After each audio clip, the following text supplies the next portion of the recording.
Welcome to my channel healthy cooking passion. ఈరోజు నేను చేయబోయే రెసిపీ సగ్గు బియ్యం పచ్చి బఠానీ కిచిడి చేస్తున్నాను. ఇది చాలా బాగుంటుంది రెసిపీ, హెల్దీ కూడా. దానికి ముందు కడాయి పెట్టేసుకొని అందులో పోపు వేసేసుకోవాలి. ఆవాలు, జీలకర్ర, మినపప్పు, శనగపప్పు, ఎండుమిర్చి.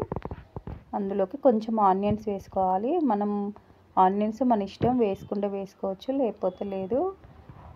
కొంచెం వేసాను నేను. ఫాస్టింగ్ ఉన్న వాళ్ళు ఆనియన్స్ వద్దనుకుంటే ఆనియన్స్ స్కిప్ చేయొచ్చు. ఇప్పుడు పచ్చిమిర్చి దానికి సరిపడా, ఇంకా మనం కారం అలా వేయ, గ్రీన్గా ఉంటుంది ఇది. అలాగే 2 గుప్పెళ్ళు పుదీనా, 2 గుప్పెళ్ళు బఠానీ, సాల్ట్ వేసి మంచిగా మిక్సీ పట్టుకోవాలి. దాన్ని మిక్సీ పట్టేసుకొని కొంచెం ఆనియన్స్ మగ్గాక ఇప్పుడు అందులోకి మనం బఠానీ మిక్సీ పట్టింది వేసేసుకోవాలి. వేసేసుకొని దాన్ని పచ్చిగా లేకుండా మగ్గిపోయే వరకు బాగా ఫ్రై చేసుకోవాలి. అందులో చిన్నగా కట్ చేసుకున్న అల్లం తురుము వేసుకోవాలి. వేసుకొని బాగా మిక్స్ చేసుకోవాలి. కొంచెం పసుపు వేసాను, ఒక హాఫ్ స్పూన్ అలా. దాన్ని మంచిగా ఫ్రై చేసుకోవాలి. ఆయిల్ సపరేట్ అయ్యే వరకు ఫ్రై చేసుకోవాలి, పచ్చివాసన లేకుండా. చూడండి, మంచిగా మగ్గిపోయింది, మంచి కలర్ చేంజ్ అయ్యింది. ఇప్పుడు మనం అందులోకి కొంచెం కరివేపాకు వేసాను. కరివేపాకు వేసుకొని ఒకసారి కలిపేసాక మనము ఒక 2 అవర్స్ అలా సగ్గుబియ్యం నానబెట్టుకున్నాం. ఒక పెద్ద గ్లాసు అంతా తీసుకొని, నానాక ఎక్కువ అవుతాయి అవి. నానిన సగ్గుబియ్యాన్ని మంచిగా అందులోకి వేసేసుకోవాలి, వాటర్ లేకుండా వేసేసుకొని అంతా ఒకసారి కలిపేసుకోవాలి.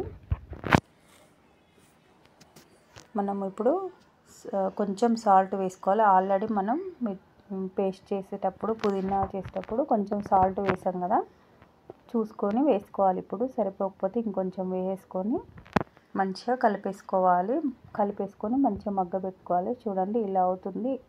కానీ టేస్ట్ చాలా బాగుంటుంది. మనం పొడిగా చేసుకోవాలంటే సగ్గుబియ్యం అట్లా ఉడకనట్టు ఉంటుంది, అట్లయితే డైజెషన్ అవ్వదు. ఇలా మొత్తం ఉడికాకనే మనం మంచిగా రెడీ అవుతుంది. తిన్న టేస్ట్ బాగుంటుంది, డైజెషన్ అవుతుంది. ఇప్పుడు అందులోకి మనం పల్లీలు వేయించాం కదా, కొంచెం కచ్చాపచ్చా మిక్సీ పట్టుకొని వేసేసుకొని నిమ్మరసం పిండుకోవాలి. కంపల్సరీ నిమ్మరసం పిండుకోవాలి, చాలా బాగుంటుంది టేస్ట్. ఇప్పుడు కొంచెం కొత్తిమీర వేసేసి మళ్ళీ అంతా ఒకసారి కలిపేసుకోవాలి. చాలా బాగుంటుంది కిచిడి, టేస్ట్ బాగుంటుంది, హెల్దీ కూడా. మనము ఫాస్టింగ్ టైంలో ఏం తీసుకోవాలి అని అనుకున్నప్పుడు ఇలా కిచిడి చేసుకోవచ్చు, చాలా బాగుంటుంది. ఆనియన్స్ ఒక్కటి స్కిప్ చేసుకోవచ్చు. దాన్ని మనం పాపడ అలా పక్కకు పెట్టుకొని తిన్నా బాగుంటుంది, ఊరికే తినేసినా బాగుంటుంది. చాలా బాగా వచ్చింది. మనం అలా జల్లీగా ఉంది అనుకుంటా, కానీ టేస్ట్ మాత్రం చాలా బాగుంటుంది. పుదీనా ఫ్లేవర్ బఠానీతో, ఇప్పుడు సీజన్ కాబట్టి బఠానీ, మీరు ఒకసారి ట్రై చేయండి. ఈ రెసిపీ చాలా బాగుంటుంది, పిల్లలకు కూడా నచ్చుతుంది, అందరికీ నచ్చుతుంది. ఈ వీడియో మీకు నచ్చినట్టయితే లైక్ చేయండి, షేర్ చేయండి, సబ్స్క్రైబ్ చేసుకోండి.